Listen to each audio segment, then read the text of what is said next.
Hello, my name's Zila, I'm a transgender man and I absolutely love lifting weights. I know I'm a stereotype, but I thought it's about time I put my stereotypical tendencies to good use, and I started a YouTube channel where I talk about my experience as a trans man and kind of just show you me lifting weights, talk about lifting weights, eat lots of food, just kind of do the things I like to do.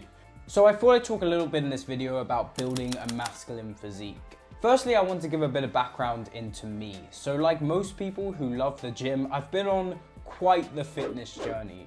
Starting off in my teenage years, I had a pretty unhealthy lifestyle. I was an asthmatic smoker who was pretty overweight. I had absolutely no care for my body and I did not treat it very well. Fast forward to my second year of uni and I joined a women's rugby team, which is one of the best decisions I ever made. But I learned pretty fast that being asthmatic, smoking, and running around a rugby pitch were three things that did not come hand in hand. Also, joining rugby at the big old age of 19, I realized that what I lacked for in skill, I needed to make up for in strength. So I got my ass in the gym and I kind of never looked back. And I saw results pretty quickly. I started off around 88 kilograms. For those of you across the pond, that's 200 pounds. Over time, I lost weight, I built muscle, and I was getting happier with my physique. But at the age of 22, something pretty big happened. I realized that no matter what I do, I was never going to be quite happy with my body the way it was. And I simply did not see myself growing old. Sounds pretty depressing. But it's true, I didn't. I couldn't imagine myself getting saggy tits. And eventually I realized, I'm probably not just a masculine lesbian, I'm probably transgender. And that's when I started to transition, and eventually I started hormones, and that was where a lot of fun started to happen. To put it into perspective, at that point I'd been lifting for about 3 years as a natural female. I then got to experience newbie gains all over again, and I have to say it was so much fun. It was around the 4-month mark of testosterone where I really started to see things increase. My strength was skyrocketing, especially my bench press, until around 5.5 months on testosterone, I got top surgery. Essentially, I got my titties chopped off, and that took a big strain on my body, as you can imagine. The recovery time is 6 weeks, but in that time I lost a lot of weight and a lot of strength. Obviously, in those 6 weeks, you can't do anything, but on the day I was cleared to work out again at exactly the 6-week mark, I was straight back in the gym. Obviously, I had to take things a little bit slow, starting out with just arms and legs. Over time, I think around 2 weeks, I started working on my back, and then around the 3.5 week mark, I started benching the bar. I went from benching almost 80 kilograms to benching 20 and getting exhausted. But it only took a few weeks and everything rebounded so quickly. And shortly after, I got that 80 kilo bench press. And a few months after that, I got 100. So it all worked out well in the end. To this day, I'm pretty happy with where I am. I'm about to enter a cut. I understand that's kind of blasphemous considering we're supposed to be in the winter arc. However, the testosterone hunger has kicked my ass and I'm getting a little bit chunky. So I'm gonna slim down a bit. But anyway, that's enough about me. I want to start talking about the point of the video, which is building a masculine physique. I just want to give some pointers to those of you who might be starting out your fitness journey or experiencing gender dysphoria and want to do something about it. So this is likely very relevant to trans masculine people, but this can also be relevant to natural females who want to build muscle and also natural males. I know as a masculine lesbian, I was looking for videos like this on YouTube because although I didn't necessarily know I was transgender yet, I knew I wanted to build some kind of muscle and masculine physique, and there wasn't much out there for girls who wanted to get bulky. So this might also help you. But I'm going to talk about it from the perspective of a trans masculine person trying to build a masculine body. So for a lot of us, one of the most obvious dysphorias is our chest. Whether you're pre or post top surgery, it can be quite a heavy burden for a lot of us. And there are things you can do to try and masculinize your chest, even pre-top surgery. Now, I'm not going to tell you that building your chest means that you're going to take away breast tissue. Unfortunately, that's just not how it works. You can't spot reduce fat. Your only bet of taking away any fat on your body is through a calorie deficit. However, you can build your chest. which can give it more of a sculpted physique, which definitely helped me pre-surgery. I made pretty good progress as a natural female pre-top surgery on my chest. Now for building your chest, I recommend two main things. One being a pressing movement. This can be a dumbbell bench press, a barbell bench press. It doesn't matter if it's incline or flat. Choose something you like and go for it.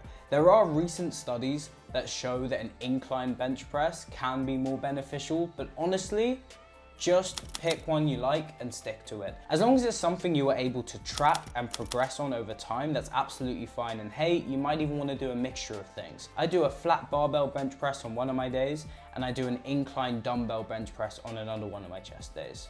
The next thing you need to do is a fly movement. Again, this doesn't matter if you're using a machine, if you're doing it through the cables, but the most important thing for you to do in a fly movement is focus on the stretch. Everyone always thinks about the squeeze, which obviously, like, I think for my muscle connection is still quite an important part of the movement, but the stretch is where you're gonna grow. Focus on controlling the eccentric, so when you're bringing it out, and then squeeze on the concentric. It's a sexy movement. After I booked in my top surgery date, doing flies were my favorite thing to do because it was just like manifesting the future. I fucking loved it. The next thing I want to talk about is the importance of building a V taper. And what I mean by this is kind of sculpting yourself to look like an upside down Dorito. The reason I say this is because a lot of trans masculine people experience hip dysphoria. This was always one of my biggest insecurities, even pre-transition. And like I said previously about your chest, you cannot spot reduce fat, and the same goes for your hips. Anyone who's telling you do this exercise to reduce your love handles is lying to you. Do not give them your money. But a big thing in bodybuilding is the aspect of illusion. A lot of bodybuilders use this to their advantage to make their body look a certain way, especially when they're on stage. The same can go for your hip dysphoria. By building a V taper or an upside down Dorito, you will make your hips look narrower. Now, the best way to do this is by hitting your back. Now, when looking to build your back, I recommend two things. First, a rowing movement for thickness. This could be machine rows, barbell rows. This could also be deadlifts. There are lots of different ways that you can build back thickness. The second type of exercise I recommend implementing for your back is a pull down movement. So this could be pull-ups, this could be lateral raises, this could be single arm cross body lateral, whatever the fuck they're called. Those are amazing, by the way. And this will build your back width, which is definitely something that I have worked on over the years. It also helps you look more impressive in t-shirts, and who doesn't want that? Which brings me on to my next point, which kind of goes hand in hand with building the V taper, and that's building your delts, aka your shoulders. So a lot of people, when they think about building their shoulders, they start doing lots of military presses and shoulder presses, but you don't need to do that. For context, your shoulders are split into three heads. You have the anterior delt, or the front head, the lateral delt, the side head, and the rear delt, the back head.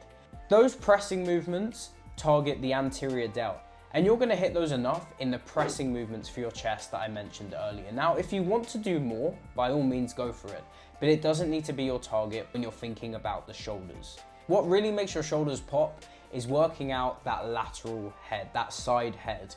And the main way to do that is by doing lateral raises. It doesn't matter if you're using a cable or if you're using dumbbells. However, there is a plus side to using the cable because you do get constant tension, especially in that stretch position. And by making the hardest part of the movement, where your shoulder is put in that stretched position, it's gonna lead to the most amount of growth. Which also means that when setting up your cable, I would recommend not putting it to the floor like loads of people do. I'd actually recommend putting it around fist height, which is probably gonna be around hip height. And by doing that, it means that the hardest part of the movement is during that stretch position. Your delts will get the best workout of their lives. So I feel like I covered a decent amount here, and this is my first ever YouTube video, so I'm probably gonna leave this here. So please like, comment, subscribe. I'd also be really interested to hear if there are any topics you guys want me to cover on this channel. But for now, thank you for watching. I hope this was somewhat helpful.